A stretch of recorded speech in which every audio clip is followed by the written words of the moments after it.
শেখ হাসিনা পালিয়ে গেছে, শেখ হাসিনা নাই, শেখ হাসিনা চলে গেছে, শেখ হাসিনা পালায় না। বিনা ভোটে ক্ষমতার মসনদ দখল করে লুটপাট আর বিরোধী মত দমনে খুন গুম নির্যাতনের পাওয়ার হাউস ছিল লাল দেয়ালের গণভবন, যেখানে জেঁকে বসেছিল ইতিহাসের নিকৃষ্টতম স্বৈরাচার শেখ হাসিনা।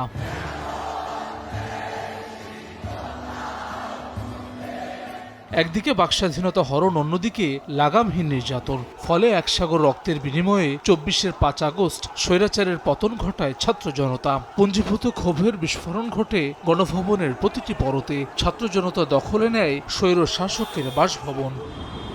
বহু মানুষের চোখের পানিতে অভিশপ্ত গণভবনকে জুলাই স্মৃতি জাদুঘর করার সিদ্ধান্ত নেওয়া হয়, যাতে ৫ আগস্টের স্মৃতিচিহ্ন, জুলাই গণঅভ্যুত্থানের দুর্লভ সব দলিল, শহীদ ও আহতদের নানা স্মারক, পোশাক, আন্দোলনের ব্যানার, প্ল্যাকার্ড সহ অন্যান্য সরঞ্জাম সংরক্ষণে উদ্যোগ নেয় অন্তর্বর্তী সরকার। ঘুমের জাদু সোয়ান গ্রুপের একটি পণ্য।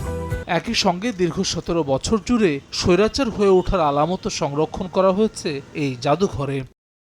তবে বেশ কয়েকবার চেষ্টা করেও এটি চালু করতে পারেনি অন্তর্বর্তী সরকার। একই সঙ্গে নির্মাণ ঘিরে নানামুখী দুর্নীতির অভিযোগ উঠতে থাকে। ফলে জাদুঘরের ভবিষ্যৎ নিয়ে অনিশ্চয়তা তৈরি হয় জনমনে। অবশেষে সরে গেছে অনিশ্চয়তার মেঘ। আগামী ৫ আগস্ট জুলাই স্মৃতি জাদুঘর খুলে দেওয়ার ঘোষণা দিয়েছে সরকার। উদ্বোধন করবেন প্রধানমন্ত্রী তারেক রহমান। আগস্ট মাসে ৫ তারিখে এইটা উদ্বোধন হবে। জুলাই গণঅভ্যুত্থান স্মৃতি জাদুঘরের সভাপতির দায়িত্ব পালন করছেন সরকারের সংস্কৃতি মন্ত্রী নিতাই রায় চৌধুরী। বলছেন, জুলাই গণঅভ্যুত্থানের প্রকৃত চেতনা ধারণ করেই সাজানো হয়েছে জাদুঘর। ভবিষ্যতে কেউ স্বৈরশাসক হতে চাইলে তাদের জন্য এই জাদুঘর শিক্ষণীয় হবে বলে মনে করেন সংস্কৃতি মন্ত্রী। জুলাই গণঅভ্যুত্থানের যে চেতনা, সেইটাকে তুলে ধরা, সমুন্নত রাখার জন্য আমরা সেখানে যে ধরনের কন্টেন্টটা মানুষের সামনে আসা উচিত সেটা নিয়ে আমরা কাজ করছি। যদি কোনো শাসক সে যদি নতুন করে আবার ফ্যাসিস্ট হয়ে ওঠে, তখন তার পতনের অনিবার্য হবেই, কারণ জনগণ হচ্ছে সার্বভৌম ক্ষমতার অধিকারী। তবে জাদুঘর নির্মাণ ঘিরে দুর্নীতির খবর প্রচারিত হলেও সরকারের কাছে সুনির্দিষ্ট অভিযোগ নেই বলে জানান মন্ত্রী। প্রয়োজনে তদন্ত করার কথা বলেন তিনি। এলিগেশনটা মাস্ট বি ডেফিনিট, সুনির্দিষ্ট হতে হবে।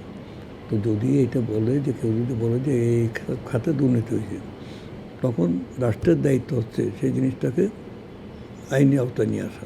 এদিকে সার্বিক প্রস্তুতি শেষ হয়েছে জুলাই গণঅভ্যুত্থান স্মৃতি জাদুঘরের। এখন অপেক্ষা উদ্বোধনের। একসময় যা ছিল ক্ষমতার কেন্দ্রবিন্দু, এখন তা ছাত্র জনতার অভ্যুত্থানের এক জীবন্ত দলিল।